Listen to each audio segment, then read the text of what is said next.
Good morning, everybody, and welcome to 10 at 10. I'm Matt. And I'm 10. Today, we've got 10 of the 20 trees getting listed on today's 10 at 10. We're gonna be talking about, giving you a little bit of highlights on these 10. Now, if you wanna figure out the other 10, make sure you sign up for our weekly emails on MrMaple.com. We add 10, actually 20 trees every Tuesday at 10 a.m. So make sure you sign up for our weekly emails. You'll figure out the full listing of the 20. So today's 10 at 10 is the 10 at 10 for October 18th of 2022. The sizes you're looking at may be slightly larger, slightly smaller if you're watching a year from now, but these sizes are indicative of October of 2022. Thanks so much for joining us, guys. We love doing these 10 at 10 showcases for you. I hope you've been enjoying our regularly scheduled programming, and all that means is we're bringing you a different show every single day here, 7 days a week on the Mr. Maple Show. And definitely go find us on your podcasting platforms. Mr. Maple Show on all your major podcast platforms. We're putting out a weekly podcast with tons of great information. Also, October 21st and October 22nd, we have an open house coming up. Want to give a shout out for that. We'd love to have you here. You can come shop trees in person. On that Friday, October 21st, it's going to be from 8 to 4. And on the Saturday, the 22nd, it's going to be from 8 to noon. And we close hard at both those times. So do get here before that so you can shop and find the plants that you want. Guys, we're looking at launching our merch store soon, but we will have t-shirts and hats available first at that open house. So if you're interested in a Mr. Maple t-shirt or a hat or some of our merch, we'll be having it there at that open house. We had a huge response to it at our summer open house, so we'll definitely have t-shirts available there and probably more plants than we've ever had available at an open house. We're constantly making more available, so there's going to be even more up top for you guys to sort through. And we're just excited to get out here and see you guys in person. Again, heavy cutoffs, those cutoff times, so we will have some family events that weekend that we'll have to be going to, and several of our staff do too, so we want them to be able to enjoy that time. So we'll be going just to those specific times. That Saturday is only until 12, so plan accordingly, but we look forward so much to seeing you guys. So let's get started into the 10 at 10. Acer buegerianum, Miyasama Yatsubusa. Love this plant. This is a dwarf, slow-growing trident maple. We're talking 6 to 8 foot in 10 years. Normally a trident maple would be like 20 foot in 10 years.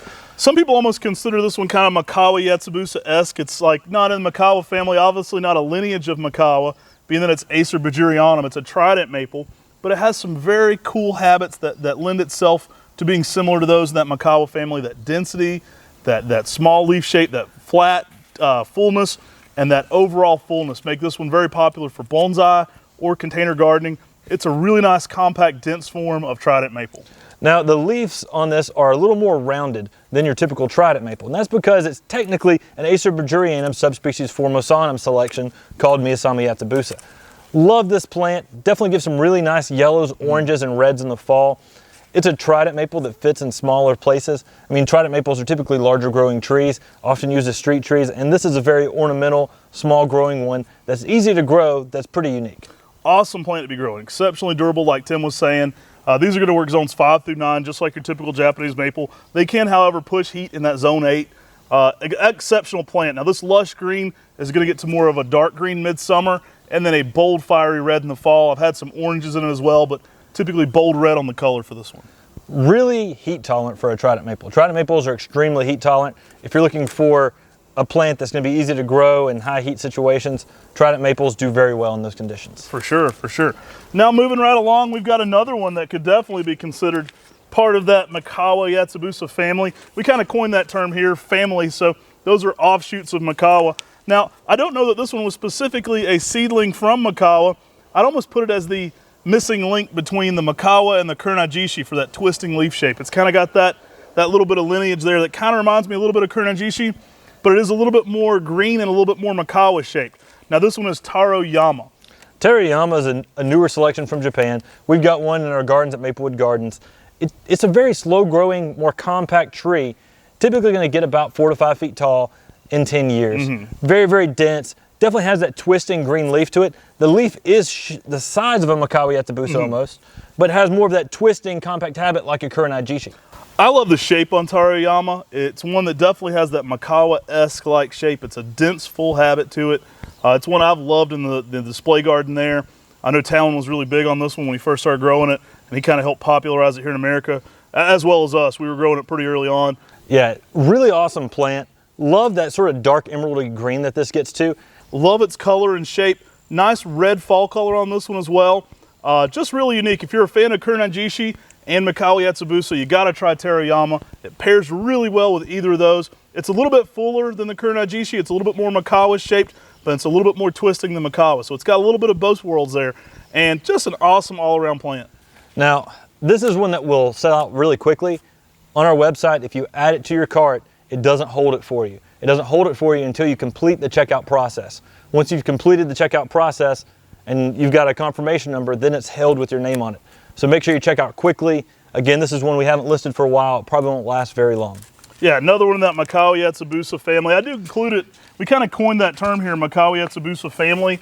And by that, we just mean it's offspring and similarly shaped trees to Makawi Yatsubusa. Next up, we've got Acer palmatum Dixie Delight. This is a plant that Matt and I just wound over for years. We'd go visit Mike Francis. Yeah, Mike Sr. had this one, and just a phenomenal plant. I think a lot of people were looking for this one. Mike told me the story behind this one. It was actually, he went and delivered some Tamukiyamas locally there in Atlanta and saw this growing out as the rootstock underneath one of the Tamukiyamas. And he was getting ready to drop the trees off at the lady's house, and he said, something's wrong with this one. He went back and got her another really nice Tamukiyama. And then when he got back to the nursery, he chopped the Tamukiyama off and let that rootstock come up. And what it made was Acer palmatum Dixie Delight. And Matt and I were actually going by and visiting him, and we'd go by and we'd go visit and say, do you have any Dixie Delights available yet? Right. And he'd say no, and then he'd come back, and then the next year we came by and said, do you have any Dixie Delights available yet? And he came back and he said, no, I don't, but here's you one. And it was just the coolest really thing ever. Really kind thing. I know Mike's passed now, a lot of fond memories with him, really fun plantsman. And one of our favorite trees with that Dixie name in it, Dixie Delight. Really interesting because it's a very multi-stemmed coral bark. So this one is a smaller growing coral bark that has yellow at the base to then orangey tips. It really puts on a display in that winter garden, but I like it because it's so multi-stemmed. I think a lot of times with coral barks, especially in containers, we're looking for that density. Everything I like about it in the winter, it just has more of it being multi-stemmed. Yeah, and it definitely does that very naturally all by itself. It makes that denser, compact habit. Gives you some really nice yellows to oranges too in the fall, so it's not just your typical yellow. Get some really nice shades of orange in there as well. But that bark interest really stands out with being that yellow to orange and that denser, multi-stemmed habit. Right. I mean, it's not a witch's broom, but it definitely has a more dense habit than your typical, than something like a zizhou. Right, right. I mean, it definitely stands out. I mean, if you've got some coral barks, this is one you can't miss out on. Love how it gets some shades of orange to it to kind of paler yellow at the base. I've had it be some really cool shades of orange here in the garden, and just a phenomenal plant. That's Acer palmatum Dixie Delight. So next up we've got Acer palmatum Heartbeat. Yeah, I love Heartbeat. This is a fun one from New Zealand. Really, really nice pink color in the early spring to it. Overall, great small lace leaf. This one's gonna be a little smaller than some of your typical reds. It's a compact form, works great in container garden, but excellent on that spring color. Yeah, it's definitely a more picked up red in the spring with some bronze colors during the summer and just some really bright fall colors. Heartbeat, love the name. I mean, Elliott Groves did a great job naming this plant because Heartbeat is such a great name. You automatically think red when you think of that color. And on a weeping red lace leaf, this is a slower growing weeping red lace leaf, typically reaching about 3 to 4 feet in height by about 4 foot in width in 10 years. It continues to grow past that, but for a lot of lace leaves, they're gonna be much taller and wider in that same time frame. Typically the fall color on this one's more of a red, but I've had some excellent neon pink reds. I've had some really bright shades of pink red on this one in the fall. Really nice compact one. It's one we're growing there in Hillstone Arboretum. Have one of these in my uncle's garden there in the backyard. And just a beautiful plant. Everybody that sees that one's a big fan of Heartbeat.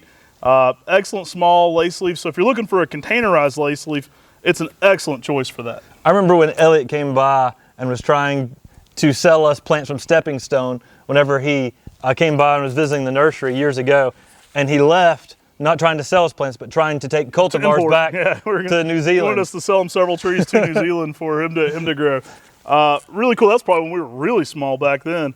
But really cool plant, Acer palmatum dissectum Heartbeat. So we've got Acer palmatum Kenbu. Awesome plant, selection by Masayoshi Yano. Love this plant. It's a green type. It was found as a chance seedling from Shinabuga Oka, but the difference is that this one really gives some nice bronze spring coloring as well, with a little bit fatter leaf to it. Yeah, shout out to Masayoshi Yano. We got to go and visit him at World Maple Park. one of my favorite things I've ever gotten to do in Japanese maples was go and visit Masayoshi Yano there at World Maple Park.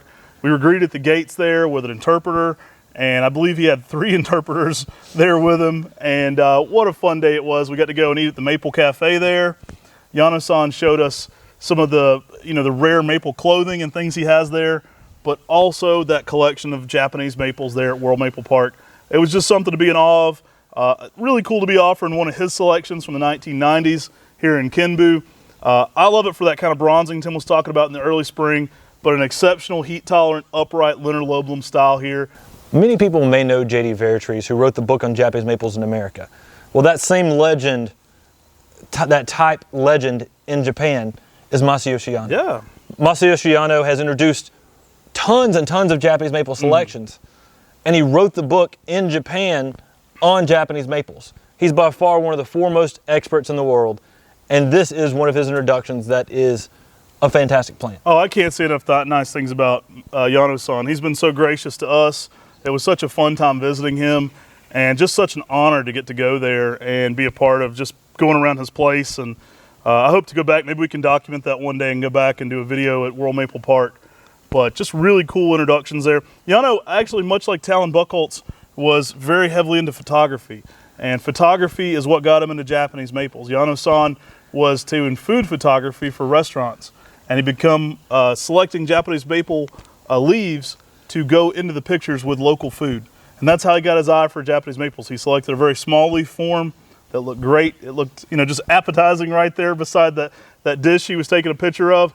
And that's what got him into collecting Japanese maples, and eventually led to him, taking over the school there and building World Maple Park. So really cool one there. Now, next up on the table, we've got another, favorite of ours. This one's one, if you saw our recent podcast, we did the Area 51 collection podcast.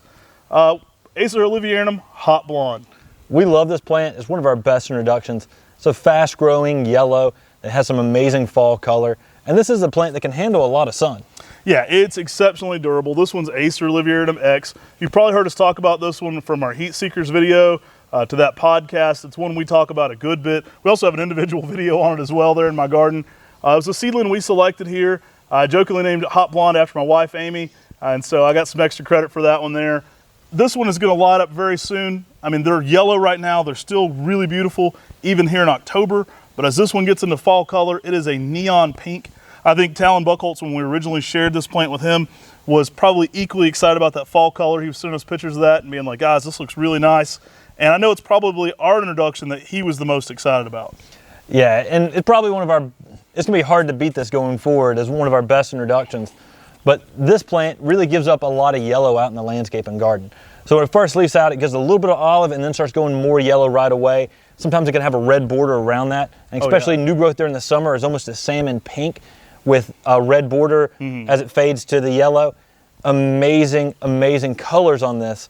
And it really brightens up your landscape with that bright yellow out there. I mean, it contrasts well against your dark greens, brings out your reds, and makes you see all the different shades of green. Love Hot Blonde. It's an excellent, excellent plant. Again, this is one that's not going to last very long. Make sure you're checking out quickly with Hot Blonde. Yeah, this is zones 6 through 9. We're probably going to rate it eventually zone 5, but we want to put a few more winters in before we put it down to zone 5. It's actually doing really well in a lot of zone 5 evaluations. But one of our signature trees here at MrMaple, Acer oliverianum Hot Blonde. Like Tim said, it does tend to go fast, but we do always try to bring any of our signature plants back that are here from the Area 51 collection. So it's one we're always going to be producing, but they do tend to go pretty fast when they list. So next we've got Acer palmatum Hubble Super Cork. So many of you may know MrMaples. We're good friends with the former owner, Keith Johansson, who's now in Italy. Shout out to Keith if you're watching. We got to do an interview with him. He's one of the funniest people I've ever met. And through Keith, we got to be good friends with Scott Hubble, his apprentice, who eventually bought out his business and took over MrMaple. So shout out to Scott Hubble, another great friend of ours there. And Scott is a bonsai enthusiast. And so the way this one came about, Hubble Super Cork was one of the plants that develops that interesting cork-like bark very early on. So he gave it the name Super Cork there because it's going to be one of the fastest trees to have that cork-like bark.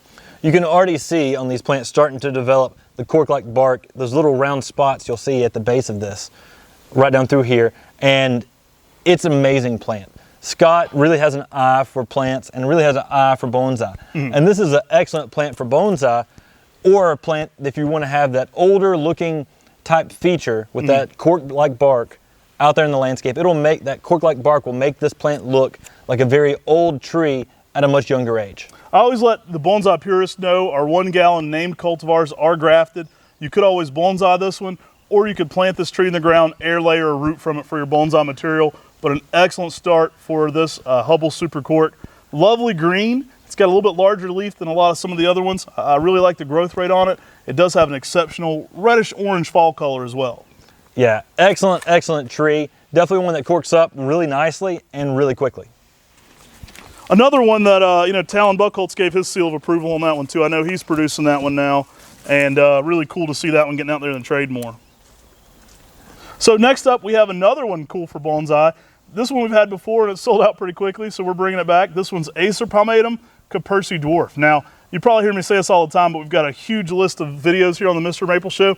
Definitely go check out our Caperci Dwarf video where we show you a nice specimen of this at Hillstone Arboretum here at MrMaple. One of the things that I like a lot about Caperci Dwarf is it stays short and it grows very wide. A lot of the branches on it are extremely horizontal branching. And so you get a lot of branching that just grows out very, very wide. So if you've got a spot out there in your landscape that you don't want something to get very tall, but you want it to cover up some ground, Caperci Dwarf is an excellent, excellent plant to do that. Because we're talking, it's gonna get 2 feet in height by 6 foot in width in 10 years. And so that makes a great, great small dwarf Japanese maple that can do great in the container or in the ground. I love seeing these in big containers. They're very cool looking. They're kind of a little mushroom tabletop there over top of the planter. It's a fun way to grow them, but a really nice small form. You know, think of Kiyohime with that darker purple border. This one has a little bit more strawberryish red purple to it. So it's a little bit lighter on the color. Excellent tree overall, very small foliage. One of the smallest foliage Japanese maples we do. I would say the foliage typically on Caperci Dwarf is even a little bit smaller than some of those other Hime types. Maybe Seiho beats it, but it's in that category of one of the smallest leaf Japanese maples out there. And it just makes a lovely small specimen. It's actually pretty vigorous, but all in width, not in height. Yeah, and that's the thing that makes this one stand out from even a lot of the other dwarfs, is the fact that it doesn't get a lot of height, and all of its energy starts going to getting a lot of width rather than the height, which gives it a very unique shape, unique style. You know, if people have those places in their garden or near their foundation of their house where they don't have a lot of room until they have a window that's right there, and they don't want to block their window, something like Caperci Dwarf is an excellent plant to put underneath there, because, you know, it's going to fill out that space and really look really nice as a foundational planting, but it's not going to grow up and block out your window view. Awesome plant. We got to keep moving along. These people got a 10 at 10 to catch today at 10 a.m. So this train keeps moving on down the tracks. Next up, we've got Acer palmatum Sumanagashi. Yeah, now this is a lovely one. I like its heavily Matsumura style leaf. It is a beautiful dark red. Yeah, love this plant, holds its color very well. The thing I really like about this plant is as it matures, it actually gets wider than tall. So it's a plant that could get, you know, 12 to 14 foot in width, while about 10 to 12 foot in height in 10 years. It's a good, vigorous growing plant. It's an easy plant to grow for most people. Gives you some really nice fall colors of brighter picked up reds. And it's a plant that, it's a very classic Japanese maple, but it's probably one of those plants that is still very unique from a lot of the other selections that are out there today. For many people, this is going to give them very much the aesthetic of an upright lace leaf red. It's got that large leaf to it. I mean, it's a heavy Matsumura style, so it's not quite a lace leaf, but it borders on lace leaf for sure. So a really interesting one with that larger overall foliage. You know, a great one to be looking through seeds for some other upright forms, but really fun plant there. Love this plant. It's an easy plant for a lot of people to grow, and it's a good plant that's going to give you a lot of good red color out there in the landscape and garden. All right, so moving along now, we've got another one of our favorites. Now this one's actually Mama Maple, so shout out to Evelyn Nichols. That's my mom. Many of y'all know her online. This one's my mom, Evelyn Nichols' favorite Japanese maple. We'll have to do a top 5 of her soon. We'll twist her arm and get her on here. I know Alan LaFoe requested it. So Beni Shishihenga, one of my mom's all-time favorite trees. So you may know our logo, MrMaple.com. The Mr. Maple, that's an ode to my dad. Like Matt's talked about before, our dad used to be called Mr. Maple. The actual symbol for the dot is Beni Shishihenga, which is one of my mom's favorite Japanese maples. Yeah, I was actually sitting on a garden show with a blackberry and took a picture of a leaf and then kind of cartoonerized that eventually over time into what you see as our Mr. Maple symbol. So a little ode there to Mama Maple. But we love Beni Shishihenga. The name means red and changeful. This one goes through some amazing changes. It leaves out in the early spring a bright neon pink on green, and it holds that a little bit better than something like butterfly. A lot of people ask how this one's different than butterfly, and they are gonna have some similarities, especially during the later season.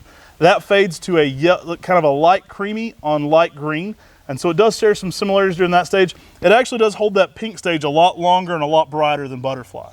Now, one thing that's pretty unique is that Benicia Chihinga goes oranges to reds rather than just reds like butterfly does as well. And so it definitely has a different fall color. But love this plant. This is a plant that I like to grow out there in the landscaping garden. You know, sometimes I'll even chop this back and get it very multi-stemmed and let it be more of a bouquet type Japanese maple where it's, you walk up and you see all the color right there in your face. Right. I mean, an amazing, amazing plant. I love the color changes on this. I love the fact that this one just gives you some really nice, those pink colors in the spring to then giving you that variegated color throughout the year. Definitely a plant that was one of the first plants we started growing here at MrMaple. Always been popular for us. I think the whole time I've been doing this business, we've been selling Benicia Chihinga. I mean, it was probably one of our first 20 Japanese maples here at MrMaple, even when we were Nichols Nursery. And it's still one of our more popular trees today. Always a classic. So guys, I hope you're enjoying these 10 at 10s. These are coming to you every Tuesday at 10. We're always adding new content.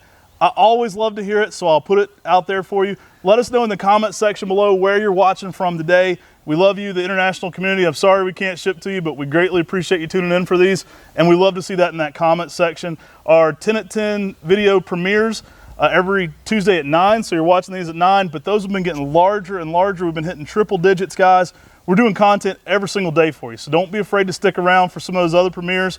We basically premiere a video every single day at 9 a.m., except on Sunday evenings, we have an 8 p.m. podcast for you. We really appreciate y'all watching today's video, though. We've got a lot of fun plants. At least these are 10 of the 20 plants getting listed today. So make sure you go to MrMaple at 10 a.m. and you can see the other 10 plants getting listed. Make sure you sign up for our weekly emails on MrMaple and on MrMaple.com. If you're wanting to come to the open house, we're going to have all that information right there at the very top of MrMaple.com. Go there, click on that link, and you can learn more about the open house so you can come and shop, meet us, and get some cool plants in person. Thank you all for watching this video. Take care. God bless. And have a great day.